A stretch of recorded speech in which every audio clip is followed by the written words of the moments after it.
All right, our next speaker, he is on the Board of Trustees with the Kansas Chamber of Liberty, which supports and defends God's gift of liberty, principles of good government, and a resource for the small business community. Kansas Rallies would like to welcome Rob Wood to the mic.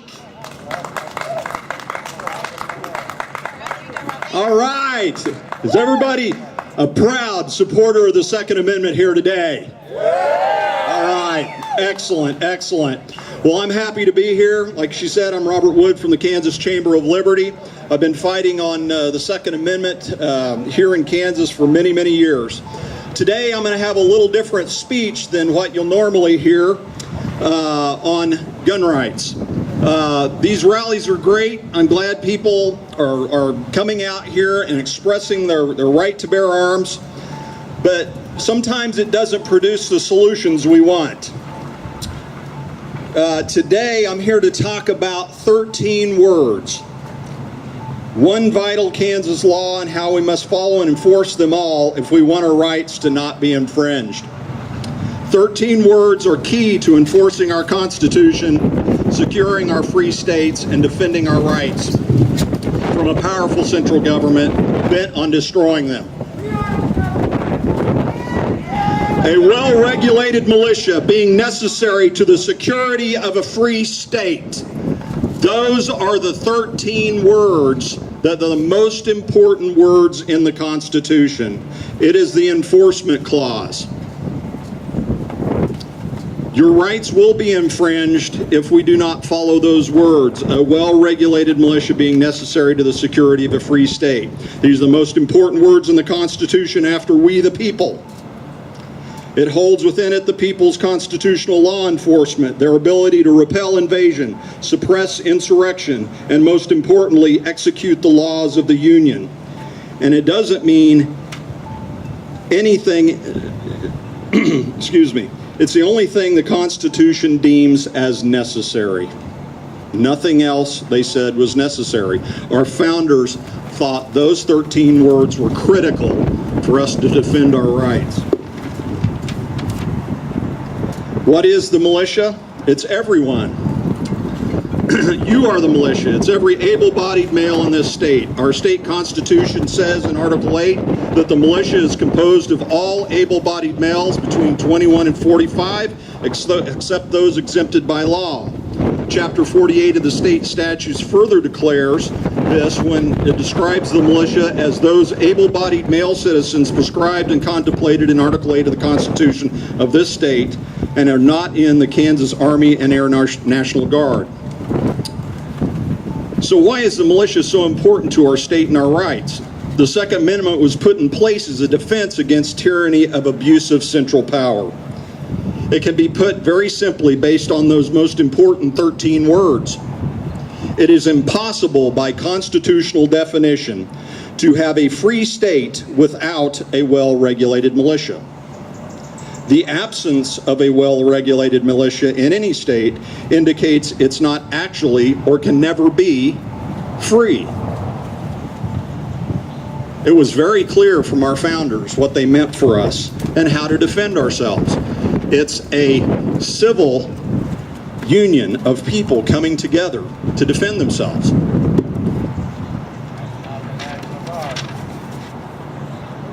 How do we get this done? Well, let's not make this rally like every other pro-Second Amendment rally in the state and in our country. Let's make it more about standing up and declaring our rights. It is time we stop playing defense and we start playing offense. It's time that we enforce our rights and our Constitution. It's time for action and not just words. State Senator Dennis Pyle sent a letter to Governor Collier in March requesting that we reestablish the Kansas State Guard. He also did this several years ago. KSRA former President Patricia Stone King and I talked to Governor Brownback several years ago about doing the same thing. Today we see massive threats of invasions happening on our southern border, foreign terrorist threats from factions, and massive domestic violence happening all around us. Today, we must stand with Senator Pyle and demand that Governor Collier reestablish the Kansas State Guard to repel invasion, suppress insurrection, and execute the laws of the Union. We must have units all over Kansas to come to the aid when we're in harm's way, whether it be natural disaster or human ones. Absolutely. So what do we do now? Well, you can form units in your communities, and you can train. Contact Governor Collier, request his assistance in reestablishing that Kansas State Guard or militia. Go to kansasstateguard.com and fill out our petition so that we can make that happen. It is, if we're going to have a free state, that has got to happen. All of us are responsible for our government. It's a self-government that we must restore.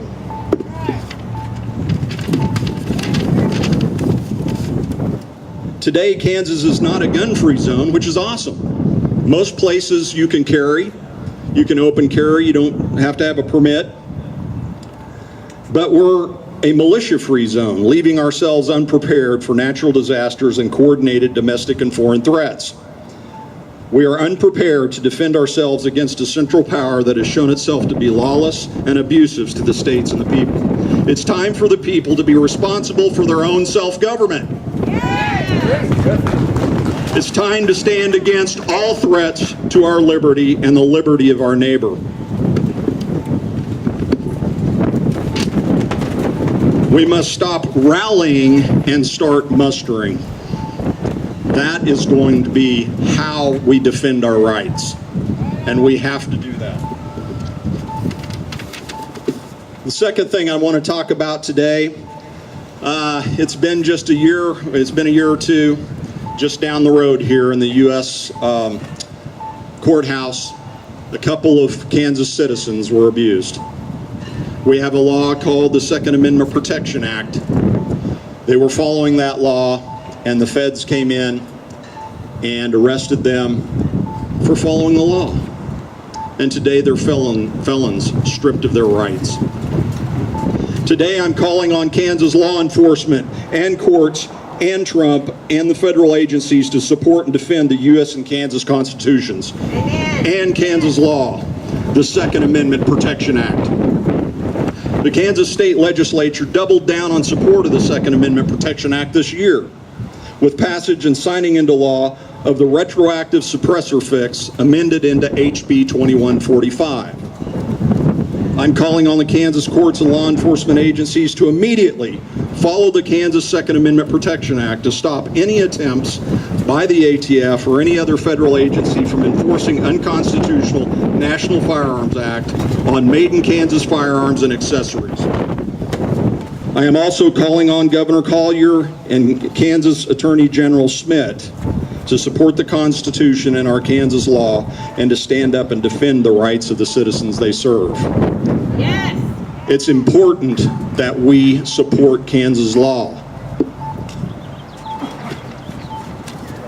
Shane Cox and Jeremy Kettler have suffered tremendous abuse for simply following this Kansas law, and we must stop any more federal agency or court abuse and fully protect and restore their right to bear arms in the state of Kansas, especially since the suppressor issue has been eliminated by the retroactive suppressor fix. I'm also calling on President Trump to make a states' rights agreement with Kansas on this issue and to write an executive order to call off federal executive agency enforcement of federal gun control on made in Kansas and stays in Kansas firearms. Yeah. Yeah. I don't know if you all know, but in April, a Republican U.S. Senator pushed back against Trump and said, look, I am not working with you. I am not going to appoint any of your appointments to your departments if you allow Sessions to come in here and arrest people in Colorado on marijuana, because our state voted in and voted for marijuana, and it's a states' rights issue. Trump agreed with him, said that on the basis of states' rights and federalism that he is making a states' rights agreement that that will not happen. His executive agencies will not go into Colorado and mess with them. Well, that's one state west of here. How about firearms in Kansas? I'm calling Trump to do the same thing here. I have talked to Chris Kobach, I've talked to other people about this to get Trump on this. It's a win-win for everyone, and it's something that needs to be done. Made in Kansas firearms should be hands off of federal gun control. The only thing that should happen when the feds, ban bump stocks is loud laughter from the state of Kansas.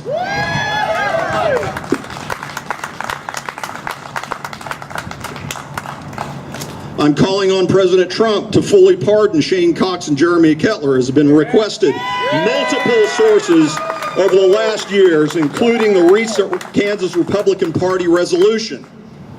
He's pardoning a lot of people, but maybe we should pardon some regular citizens and not just celebrities. Trump's doing a good job. I'm glad he's taking care of some of these wrongs from the Obama administration, but he could spend every day in office figuring out those wrongs and trying to correct them. I hope he does. Sheriff Richard Mack has a great list that he needs to look at, so I'm hoping that will happen. I'm calling on Governor Collier, every candidate for governor, our Kansas legislature, to contact President Trump today to support our state's rights and federalism by signing a states' rights agreement on the Kansas Second Amendment Protection Act. The number one job of anyone that serves in government is to defend the rights of the citizens they serve. That is clearly outlined in the Declaration of Independence. Governor Brownback wrote a great letter back to Eric Holder back in 2013 after we passed the Second Amendment Protection Act. It said, "The right to keep and bear arms is a right that Kansans hold dear. It is a right enshrined not only in the Second Amendment to the United States Constitution, but also protected by the Bill of Rights, the Kansas Bill of Rights. The people of Kansas have repeatedly and overwhelmingly affirmed their commitment to protecting this fundamental right. The people of Kansas are likewise committed to defending the sovereignty of the state of Kansas as guaranteed in the 9th and 10th Amendments to the United States Constitution. The people of Kansas have clearly expressed their sovereign will." That's a great letter. But boy, we sure have to enforce that today. Secretary of State Kobach expressed many of the same comments in his own response to Eric Holder in 2013. The state of Kansas stands firmly on principles laid out in the United States Constitution, and the Second Amendment Protection Act is fully supportive of the Second Amendment and the 10th Amendment limited scope of interstate commerce clause. The abuse cannot continue. The state of Kansas is determined to restore the Constitution and protect the rights of its citizens to keep and bear arms.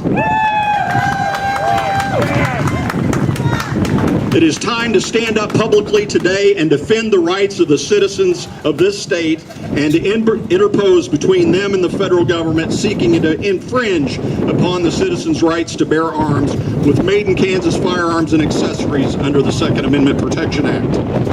The federal government has no business messing in our right to bear arms in Kansas. The abuse cannot continue. That is why today we call on Governor Collier, every candidate for governor in Kansas, every Kansas legislator must stand up and defend the rights of the citizens they serve. I am so glad there's so many here today standing up with us. That is great. But we have to change the narrative. When they're talking about repealing the Second Amendment, I love Austin Peterson out of Missouri. He says, well, no, we need to completely deregulate, legalize machine guns. That needs to happen. Shall not be infringed means what it means. And we need to stand up and enforce duly passed and signed law, the Second Amendment Protection Act. Finally, I want to finish with this. One of the key authors of the Bill of Rights and the Second Amendment, George Mason, gave these important words as a reminder. I asked, sir, what is the militia? It is the whole people, except for a few public officials. To disarm the people is the best and most effectual way to enslave them. Our founders gave us a solution to execute the laws of the Union, and we failed in our service and duty to do it. It's time that we get busy and do that. Contact us. We are doing that today, and we need help from the state to make that possible. Thank you. All right, thanks, Rob. What a great speech. There's so much information there. You know, we just need to make sure that we're acting on it and doing everything we can to protect our Constitution.